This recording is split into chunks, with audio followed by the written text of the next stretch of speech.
Perkembangan hobi bonsai di Bali terus mengalami peningkatan yang menggembirakan setiap tahun. Selain memenuhi kepuasan hati, budidaya bonsai memiliki nilai ekonomis tinggi. Seperti apa seni tanaman bonsai, pemirsa? Berikut laporan selengkapnya.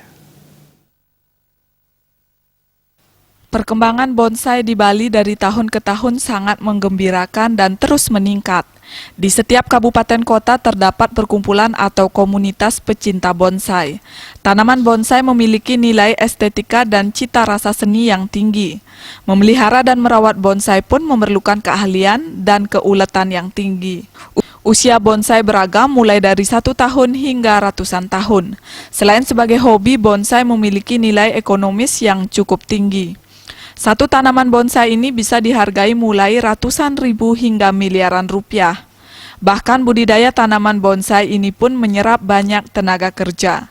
Sisi menarik lainnya memelihara bonsai selain menjadi kesenangan dan bernilai ekonomis tinggi, pecinta bonsai bisa mempererat jalinan kekeluargaan dengan sesama pecinta bonsai dalam komunitas pecinta bonsai. Yang kira di kader sekarang cukup semarak, di semua kabupaten kota sudah ada organisasinya dan bonsainya cukup berkembang, dan event-event kontes juga sudah merata sekarang, hampir di semua kabupaten di Bali sudah bisa melaksanakan. Berbagai jenis tanaman bisa dijadikan bonsai, namun tanaman yang sesuai dijadikan tanaman bonsai memiliki beberapa syarat, seperti tanaman kayu umurnya panjang, daunnya kecil dan tidak mudah rontok. Dalam menanam dan merawat bonsai pun memiliki kekhususan. Salah satunya adalah media yang digunakannya yakni campuran humus, tanah, dan pasir. Suparyana, Bali.